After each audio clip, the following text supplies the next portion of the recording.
We are. Yeah, let's give it some time.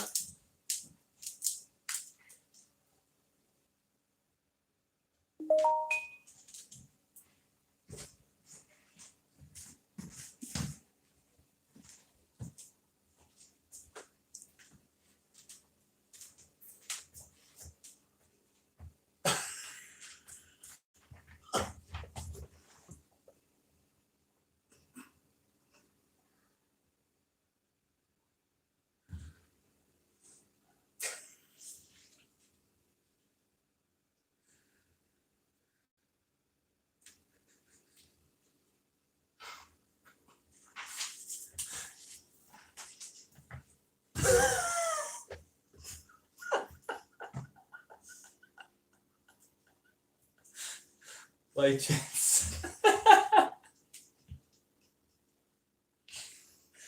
Yeah, no time wasting, right? Yeah, that's right. While we're waiting, we might as well change medicine. Yes.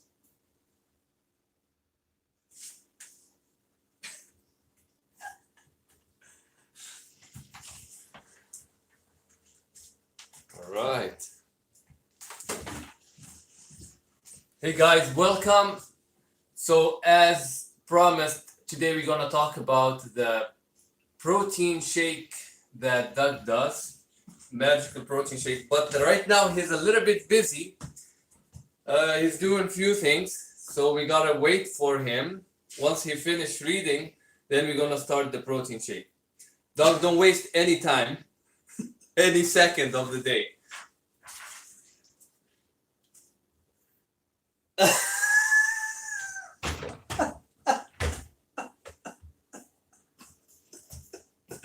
Oh, hi. I'm sorry. I didn't know the camera was on. I'm sorry. No, it's on. It's on. Oh, okay. All right. Well, let me put these books down. Yeah, just for Just like for a during second. the Oh. video. Yeah. Okay. I'm sorry. It's okay. You can relax and. So hey guys. Hey, Fitness Forever. Hey, Joe. All right. Yeah, thank you for that. It was a good interview with Mark Bell. That's fantastic. Hey, we're going to make a protein drink. We're going to make my almond butter coconut chocolate protein drink. That is my favorite thing. I do this every morning when I first wake up.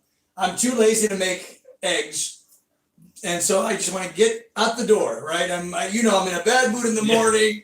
I need to get out the door and get that blood circulating. So That's why we didn't do it in the morning. yeah, I hate doing that stuff in the morning.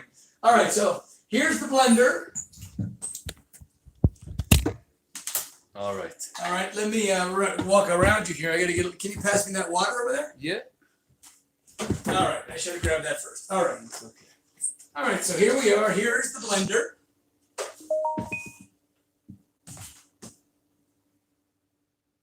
Okay, so we're going to put a little bit of water in here. It's about a cup and a half of water.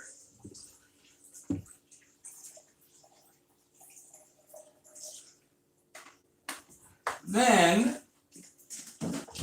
I put a half a cup of cold brew coffee.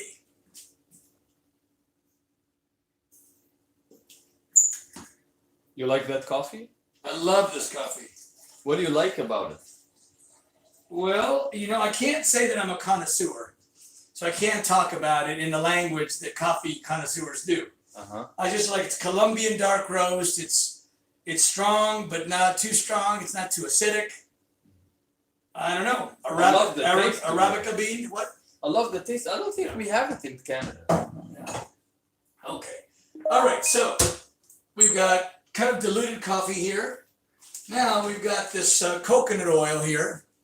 It comes from Trader Joe's, and I love this because it comes in these little packets, right? So now I have it in jars, in a jar too, but it's always so messy scooping that up with a spoon. It never comes out the same.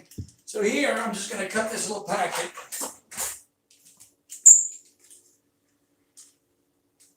Now you have to be careful when you cut this because if you're holding the top part and not the bottom part falls over and it spills all over the place. And coconut oil is so hard to clean up. All right, so I'm gonna drop that right in there. Boom. Okay, now Trader Joe's almond butter. Trader Joe's did not pay me to do this, but they should. I'm coming to meet you at your place, Fitness Forever. Whoa, what does it say? That's convenient. Got to pick them up. That's right. These are great. All right. Here's a nice big scoop of almond butter. You can use peanut butter. You can use cashew butter. It's all equally healthy. It's all unsaturated fat. Fantastic. Coconut oil is mostly saturated fat, but it's a healthy saturated fat.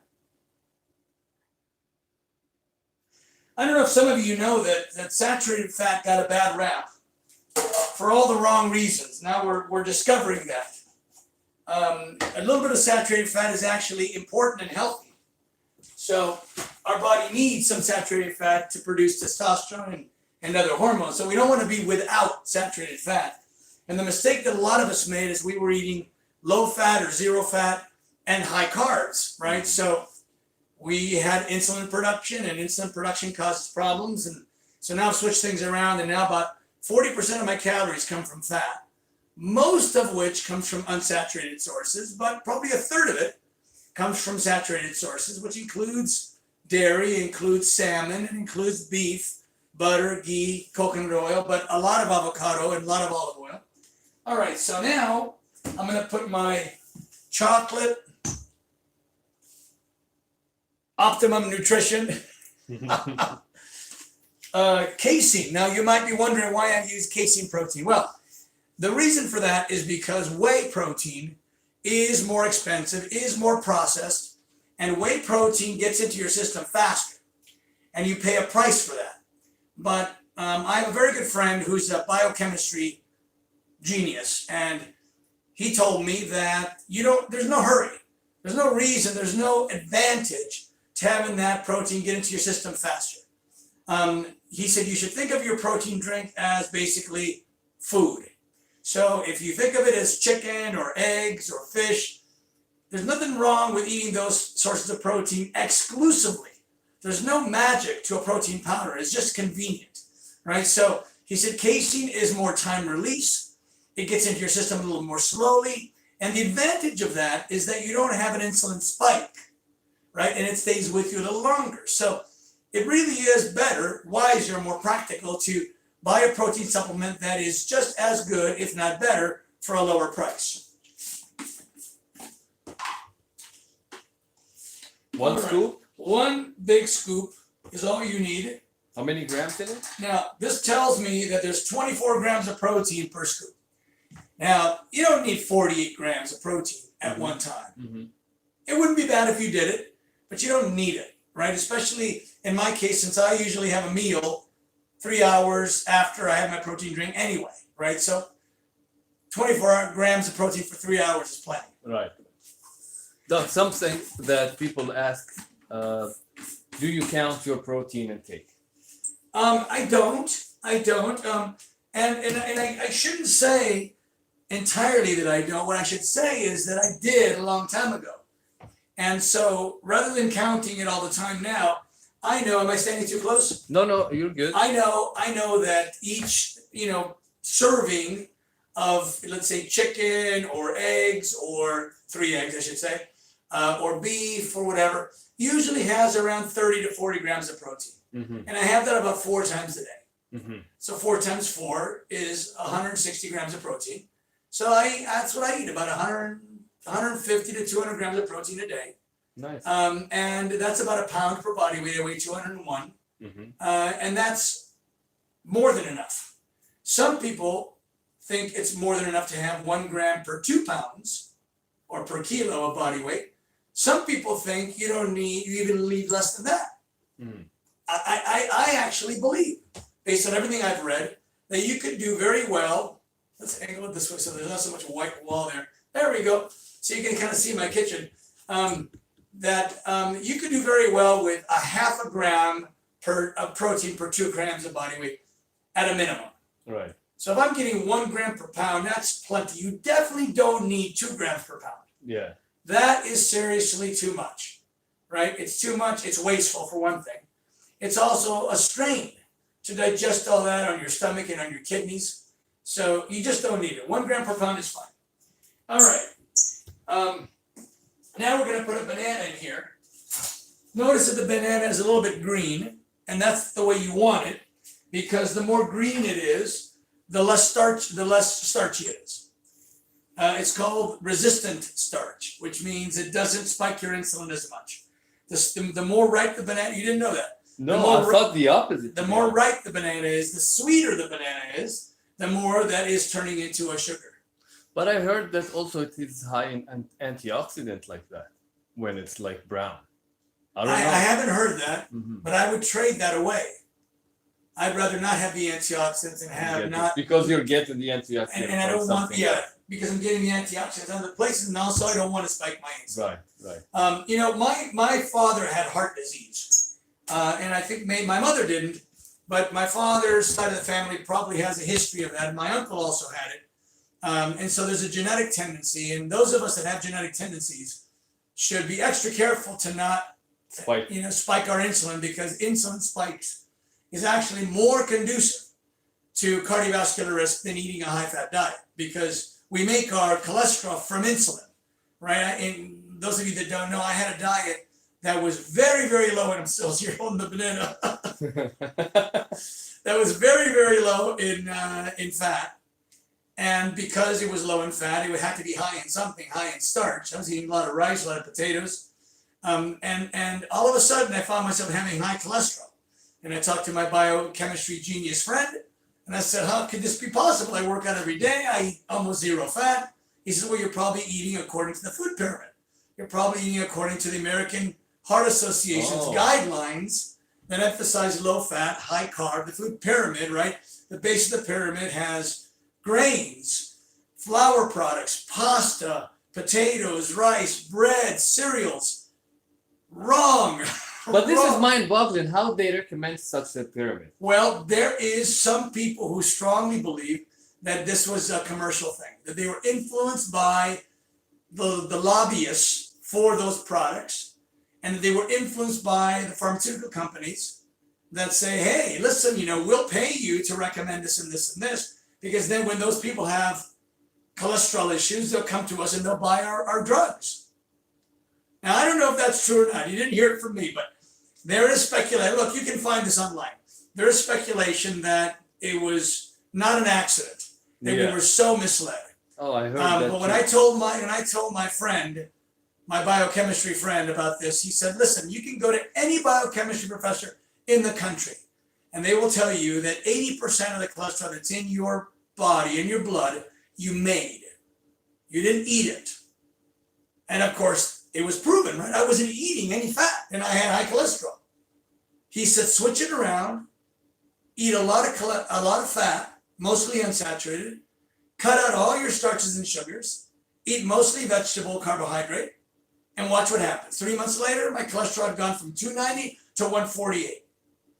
Here I was eating more fat, a lot of fat, 40% of my calories from fat, and my cholesterol dropped down well below the limit, which was 200. So there's no doubt that it's a healthier way to eat. Okay, back to this banana. I'm dropping that in there.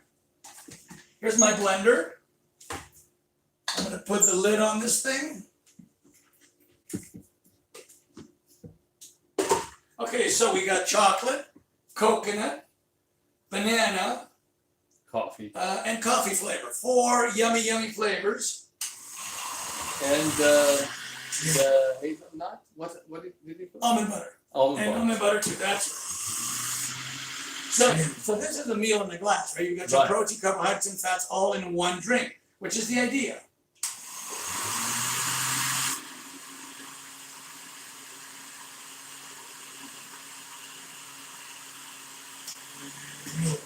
Okay. So Doug, approximately that meal, like this drink, how many calories in it? Well, that's a very good question. I haven't added it up, but I would guess, just kind of in a roundabout way. Yeah. You've got the banana. That's the only source of carbohydrate. Mm-hmm. So you've probably got about 60 grams of carbohydrate right there. Okay. And then you've got your almond butter. Almond butter, of course, has protein, but it's an incomplete protein, so we don't even really consider it as a protein source. But it's got a fair amount of fat calories. Let's see, this tells us that 1 to 2 tablespoons, which is probably more than what I just put in there, but not much. Not much. Yeah. Let's just say it's about the same amount. Will give me about 16 grams of fat, and 16 times 9. So we're talking about 150 calories. Yeah. Just in the almond butter, not including the coconut oil. Yeah. So coconut is almost the same. Yeah. So we've got about 250 calories from unsaturated and saturated sources. Yeah. Right, and then you've got your 24 grams of protein from the powder. Mm-hmm. So you can figure that, and that's four calories per gram. Right. So you can do the number. But what's important is it's the kind of calorie. Yeah. It's not a sugary calorie. Right. It's high in healthy fats, and you have to eat, right? So it's not that you want to have a super low calorie diet. What you want to do is you want to eliminate or reduce as much as possible the bad or the unhealthy carbohydrates. All right, so this is for Mo. Now, I don't know about Mo, but every time I drink this, my arms get bigger instantly. Oh my God, just holding it is making me. All right, so here it is. Thank you very much. Cheers.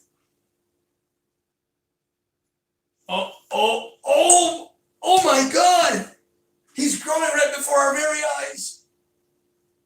Oh my, of course he's getting closer to the lens too, so it looks like it's getting bigger. Just because it's getting closer.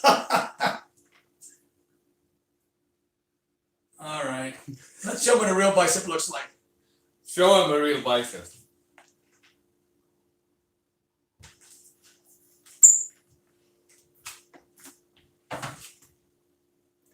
So not bad for a 61-year-old guy. no, but nobody now believes that you're 61. That you should change that. Tell us your real age. I'd rather people think I'm 91 years old, and well, he looks really good for 91. Gains. Put those guns away, Doug. All right. Well, that's we're doing a short one tonight. Mo is traveling tomorrow, so he's got to get some sleep, and I've got some work to do. But we wanted to show you. You've all been asking for the protein drink. We did the vegetables. Yeah. We did the grocery shopping. We even took a car drive. What else we did? We're going to be doing more now. Mo's going back home, so now that he's got me hooked on this live stream, yeah, I'll be doing some of that for you guys, so you can see Perfect. my day-to-day activities here and there. Yeah. And then we'll continue collaborating on the stuff that we're working on. Yeah. Thanks so much, guys, for watching. Thank you we really very much. appreciate your support. Thank you. All right. Have a good night.